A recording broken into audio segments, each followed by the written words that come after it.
l'ultime étape, après avoir réussi finalement sa négociation, accepter le poste, reste à bien s'intégrer. Alors quels sont les conseils qu'on peut donner? Alors déjà, avant d'arriver en entreprise, il est important de préparer son arrivée.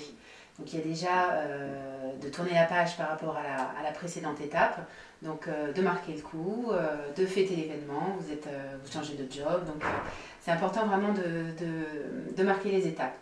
Et de se préparer en vous renseignant, tout ce que vous pouvez obtenir sur l'entreprise, les conditions, comment elle en est arrivée là, etc. Parce que les 90 jours que vous allez avoir pour convaincre, votre période d'essai, ça va passer vite, ça va passer très vite. Et la première erreur, je dirais, le premier ennemi que vous avez, en fait, c'est vous-même. Et pourquoi? Parce que le risque, c'est de reproduire ce que vous avez fait précédemment dans vos anciennes boîtes, de vouloir le calquer d'emblée sur vos nouveaux challenges. Or, ce qu'il va vous falloir dans un premier temps, c'est établir un diagnostic.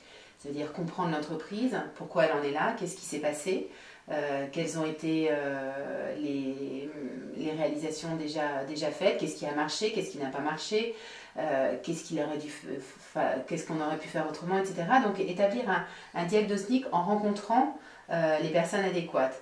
Donc vraiment, méfiez-vous de vouloir agir trop vite. Ne replaquez pas vos recettes du passé sur votre nouvelle entreprise. Donc première étape, diagnostic. Après, il va falloir rapidement pouvoir enclencher des petites victoires parce que vous avez besoin, votre objectif, c'est d'établir votre légitimité.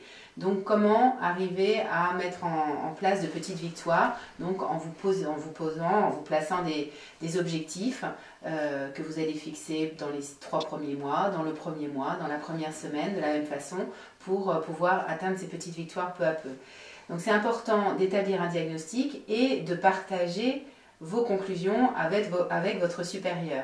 En fait, pendant cette phase d'intégration, vous allez en fait avoir plusieurs conversations importantes avec votre supérieur.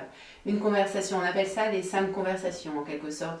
Une conversation de diagnostic. Il est important que vous soyez en phase sur le diagnostic que vous mettez sur la situation et que vous soyez en phase sur comment faire évoluer les choses.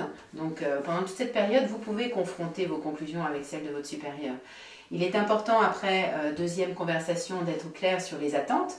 Quelles sont les attentes que lui a par rapport à votre poste, comment il va évaluer vos performances, quelles seront pour lui des réussites. Donc, soyez au clair sur ce qu'il attend de vous. Il est toujours plus intéressant de promettre moins, mais de réaliser plus, que l'inverse. Vous entraînerez moins de déception, de frustration. Troisième conversation, qui est souvent une conversation qu'on oublie, c'est la conversation de style, c'est définir votre mode de fonctionnement avec votre supérieur. Comment il souhaite que vous fassiez vos feedbacks, vos reportings, comment vous communiquez avec lui, voilà, de mettre à plat toutes ces choses-là pour que tous les éléments, je dirais, interpersonnels entre les deux personnes se passent pour le mieux. Enfin, en fonction du diagnostic et de votre plan d'action, vous allez avoir cette conversation concernant les ressources. Pour atteindre tel objectif, voilà ce dont j'ai besoin, voilà au niveau des équipes, les ressources dont vous avez besoin, les budgets, etc. Et après, cerise sur le gâteau, ça serait une conversation sur votre développement vous personnel. Quels sont les manques ou les besoins que vous auriez pour vous déployer encore plus dans votre poste, mais cette conversation-là peut arriver dans un deuxième temps. En revanche, la conversation sur le diagnostic, ce diagnostic que vous émettez sur la situation et les conclusions à partager avec votre supérieur.